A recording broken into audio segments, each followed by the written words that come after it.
राजस्थान विधानसभा चुनाव 2023 में कांग्रेस आला कमान राहुल गांधी द्वारा अपनी ही पार्टी की हार का ऐलान करने के बाद फ्लोरी सट्टा बाजार ने राजस्थान के सभी 50 जिलों की 200 विधानसभा सीटों पर ताजा सर्वे किया है। इन 50 जिलों को 10 संभाग में बांटा गया है। शुरुआत करते हैं सीकर संभाग से। सीकर संभाग में टोटल 4 जिलों को शामिल किया गया है और इन 4 जिलों की कुल 21 विधानसभा सीटें हैं। सट्टा बाजार ने कांग्रेस को सीकर संभाग में 6 से 8 विधानसभा सीटों पर जीत मिलने वाला अनुमान लगाया है। कांग्रेस को सीकर संभाग की 6 से 8 सीटें दे दी गई है, तो वहीं भारतीय जनता पार्टी सीकर संभाग में 11 से 13 विधानसभा सीटों पर कब्जा कर सकती है। ये बिना किसी गठबंधन की सीटें हैं। बीजेपी 11 से 13 सीटें सीकर संभाग में ले रही है, तो वहीं सीकर संभाग में 2 सीटों पर अन्य का कब्जा रहने वाला अनुमान सट्टा बाजार ने लगाया है। बीकानेर संभाग में टोटल 4 जिलों को शामिल किया गया है। इन 4 जिलों की 18 विधानसभा सीटें हैं।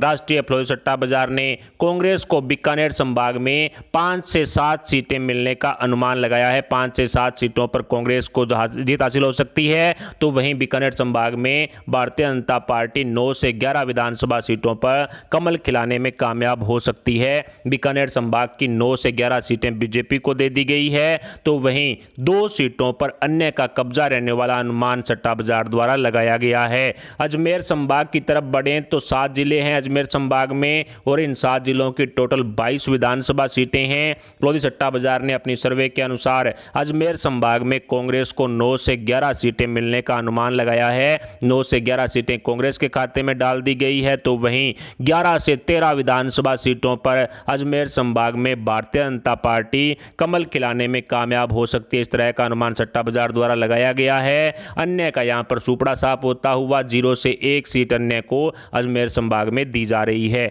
भरतपुर संभाग में 6 जिले हैं। इन 6 जिलों की टोटल 19 विधानसभा सीटें हैं। राष्ट्रीय फ्लोरी सट्टा बाजार ने भरतपुर संभाग की 6 से 8 सीटें कांग्रेस की झोली में डाल दी है। भरतपुर संभाग में 6 से 8 सीटों पर कांग्रेस को कामयाबी हासिल हो सकती है, तो वहीं 10 से 12 विधानसभा सीटों पर भारतीय जनता पार्टी भरतपुर संभाग में कमल खिलाने में कामयाब हो सकती है। इस तरह का अनुमान फ्लोरी सट्टा बाजार द्वारा लगाया गया है। भरतपुर संभाग में 1 सीट पर अन्य का कब्जा रहने वाला अनुमान भी सट्टा बाजार द्वारा लगाया गया है। कोटा संभाग में टोटल 4 जिले हैं। इन 4 जिलों की टोटल 17 विधानसभा सीटें हैं। फ्लोरी सट्टा बाजार ने कोटा संभाग में कांग्रेस को 4 से 6 सीटें मिलने का अनुमान लगाया है। 17 में से 4 से 6 सीटें कांग्रेस के खाते में जाने का अनुमान सट्टा बाजार द्वारा लगाया गया है, तो वहीं कोटा संभाग की 10 से 12 विधानसभा सीटों पर बीजेपी को कमल खिलाने में कामयाबी हासिल हो सकती है। इस तरह का अनुमान सट्टा बाजार द्वारा लगाया गया है, तो वहीं कोटा संभाग की 1 सीट पर अन्य का कब्जा रहने वाला अनुमान भी सट्टा बाजार द्वारा लगाया गया। 1 सीट अन्य के खाते में डाल दी गई है। जोधपुर संभाग में टोटल 6 जिले हैं और इन 6 जिलों की टोटल 19 विधानसभा सीटें हैं। सट्टा बाजार ने जोधपुर संभाग की 6 से 8 विधानसभा सीटों पर कांग्रेस को कामयाबी हासिल होने वाला अनुमान लगाया है। 6 से 8 सीटें कांग्रेस के खाते में डाल दी गई है, तो वहीं 10 से 12 विधानसभा सीटों पर भारतीय जनता पार्टी कमल खिलाने में कामयाब हो सकती है। 10 से 12 सीटें बीजेपी के खाते में सट्टा बाजार डाल रहा है, तो वहीं 1 सीट पर अन्य का कब्जा रहने वाला अनुमान भी सट्टा बाजार द्वारा लगाया गया है। 1 सीट अन्य के खाते में, तो वहीं पाली संभाग की तरफ बढ़ें तो पाली संभाग में 4 जिले हैं जिनकी 14 विधानसभा सीटें हैं। सट्टा बाजार ने पाली संभाग की 4 से 6 सीटें कांग्रेस के खाते में डाल दी है। पाली संभाग में 4 से 6 सीटों पर कांग्रेस को कामयाबी हासिल होने वाला अनुमान लगाया गया है, तो वहीं पाली संभाग में 7 से 9 विधानसभा सीटों पर भारतीय जनता पार्टी कमल खिलाने में कामयाब हो सकती है। सट्टा बाजार ने पाली संभाग की 7 से 9 सीटें हैं वो बीजेपी को दे दी है, तो वहीं पाली संभाग में अन्य का सुपड़ा साफ हो चुका है। सिर्फ 0 से 1 सीट ही सट्टा बाजार द्वारा दी जा रही है। उदयपुर संभाग में टोटल 5 जिले हैं। इन 5 जिलों की टोटल 24 विधानसभा सीटें हैं। सट्टा बाजार ने उदयपुर संभाग की 7 से 9 सीटें कांग्रेस के खाते में डाल दी है। 7 से 9 सीटों पर कांग्रेस को कामयाबी हासिल हो सकती है, तो वहीं उदयपुर संभाग की 15 से 17 विधानसभा सीटों पर भारतीय जनता पार्टी कमल खिलाने में कामयाब हो सकती है। इस तरह का अनुमान सट्टा बाजार द्वारा लगाया गया है, तो वहीं 1 सीट पर अन्य का कब्जा रहने वाला अनुमान भी फ्लोरी सट्टा बाजार द्वारा लगाया गया है। बांसवाड़ा संभाग में टोटल 3 जिले हैं। 11 विधानसभा सीटें हैं। फ्लोरी सट्टा बाजार ने बांसवाड़ा संभाग की 4 से 6 सीटों पर कांग्रेस को कामयाबी हासिल होने वाला अनुमान लगाया है। 4 से 6 सीटें बांसवाड़ा संभाग की कांग्रेस को सट्टा बाजार फिलहाल अपनी ताज सर्वे में दे रहा है। तो वहीं 5 से 7 सीटों पर बांसवाड़ा संभाग में भारतीय जनता पार्टी कमल खिलाने में कामयाब हो सकती है। 5 से 7 सीटें बीजेपी के खाते में सट्टा बाजार डाल रहा है। तो वहीं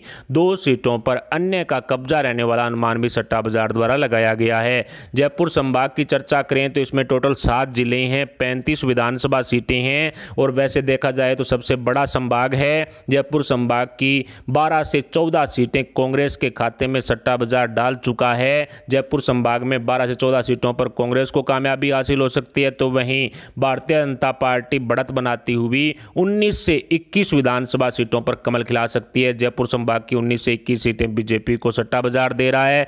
तो वहीं 2 सीटों पर जयपुर संभाग में अन्य का कब्जा रहने वाला अनुमान सट्टा बाजार द्वारा लगाया गया है। राजस्थान विधानसभा चुनाव 2023 की सट्टा बाजार द्वारा की गई सर्वे को आसान भाषा में समझें तो सट्टा बाजार ने 63 से 73 सीटें कांग्रेस को मिलने का अनुमान लगाया है। राजस्थान विधानसभा चुनाव 2023 के ओपिनियन पोल्स की तरफ बढ़ें तो 63 से 73 सीटें सट्टा बाजार कांग्रेस को अपनी सर्वे में डाल रहा है। तो वहीं भारतीय जनता पार्टी 105 से 115 विधानसभा सीटों पर कब्जा कर सकती है। सट्टा बाजार ने राजस्थान विधानसभा चुनाव 2023 में 105 से 115 सीटें बीजेपी को दे दी है। 105 से 115 सीटें बीजेपी के खाते में। तो वहीं 13 से 16 विधानसभा सीटों पर अन्य का कब्जा रहने वाला अनुमान सट्टा बाजार द्वारा लगाया गया है। बहुमत के लिए 101 सीटें चाहिए जो फिलहाल भारतीय जनता पार्टी के पास साफ तौर पर दिखाई पड़ रही है।